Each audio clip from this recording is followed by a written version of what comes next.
Good morning. সকল বন্ধুদের জানাই শুভ সকাল। আশা করি প্রত্যেকে তোমরা সুস্থ আছো, ভালো আছো। তো এখন সকাল 8টা বাজে। তো সকালবেলায় আমি বাইরে এসেছি। আর আমাদের বাইরেটা সকালের দিকে দেখতে, এখানে আমাদের ব্যালকানিটা খুবই ভালো লাগে। রাস্তা দিয়ে মানে খুবই প্রচণ্ড, খুব ফাঁকা ফাঁকা এরিয়াটা। তো ওই জন্য এখানে ঘিঞ্জিটাও বেশি নেই। আর এখানে খুবই ভালো লাগে, ওয়েদারটাও খুব সুন্দর, হালকা একদম পুরো। যেহেতু বর্ষাকাল, ওই জন্য খুব ভালো লাগে দেখতে। তো দেখো আমি বাইরে এসেছি আর ব্যালকানিতেই দাঁড়িয়েছি। সকালের দিকটা একটু ফ্রেশ হাওয়া নিতে খুব ভালো লাগে। তো ওই আর একটু চাটা করেছি। তো সকালেই চা খাই। আমি তো বলেছিলাম তোমাদের, সকালে চা না খেলে আমার একদমই মানে বলতে পারো যে ব্রেনটাই কাজ করে না। তো চাটা একটু নিজের জন্য সময় বার করে, কেউ খাক বা না খাক, আমি নিজেই চাটা করে খাই। তো এখানে চা করেছি আর বিস্কিট নিয়েছি। চাটা আমি এখন খেয়ে নিই। আজকে সকালে জলখাবারে একটু ময়দা আটা মিশিয়ে একটু লুচি করছি। আর আমার হাজব্যান্ড পুরোপুরি ময়দার লুচি খেতে চায় না, যেহেতু ওর একটু কনস্টিপেশন অম্বলের একটু ধাত আছে।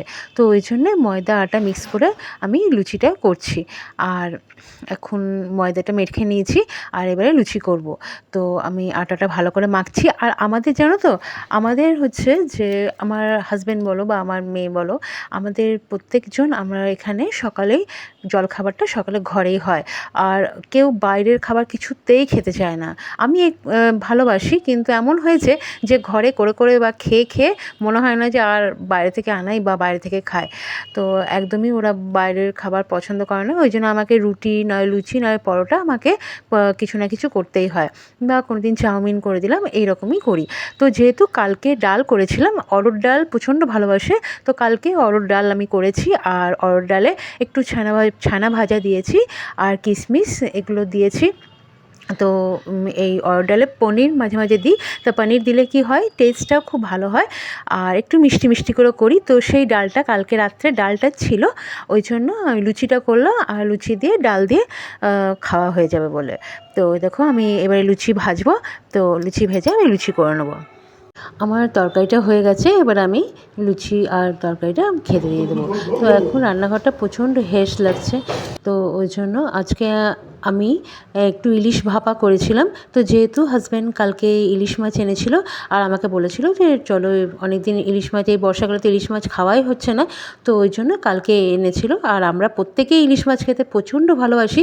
ওই জন্য ইলিশ মাছগুলো দেখতে ভালো লাগার জন্য আমি ভালো করে প্লেটে আমি সাজিয়ে রাখছি। আর এখানে একটু নুন একটু হলুদ দিয়ে আমি ম্যারিনেশন করে রাখছি। তো দেখো ইলিশ মাছগুলো ভালো করে সাজিয়ে রাখছি।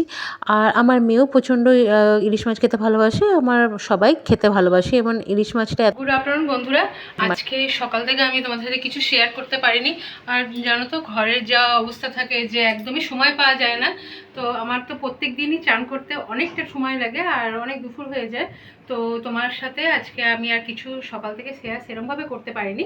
তো এখন তোমাদের দেখাচ্ছি আজকে আমি সকালে কি কি রান্না করছি, দুপুরে আমাদের কি কি রান্না হয়েছে। তো আমি তোমাদের দেখাচ্ছি। তো প্রথমে ভাত, তারপরে করেছি উচ্ছে ভাজা, আর এটা করেছি পেঁয়াজ দিয়ে ডাল, মুসুরির ডাল পেঁয়াজ দিয়ে খেতে খুব ভালোবাসে, আমরা সবাই খেতে ভালোবাসি পেঁয়াজ দিয়ে মুসুরির ডাল। আর হচ্ছে আজকে পেঁয়াজ আলু পোস্ত পেঁয়াজ দিয়ে করেছি। আর এটা হচ্ছে ইলিশ ভাপা করেছি। ইলিশ ভাপাটা আমার একটুখানি পাতলা হয়ে গেছে।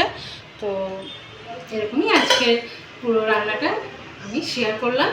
তো আমার এই ব্লগটা যদি তোমাদের ভালো লেগে থাকে, তোমরা অবশ্যই লাইক করো, সাবস্ক্রাইব করো, শেয়ার করো। আর আমি আবার কালকে নেক্সট ব্লগ নিয়ে তোমাদের কাছে আসবো।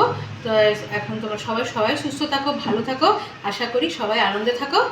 আর অবশ্যই সাবস্ক্রাইব করো।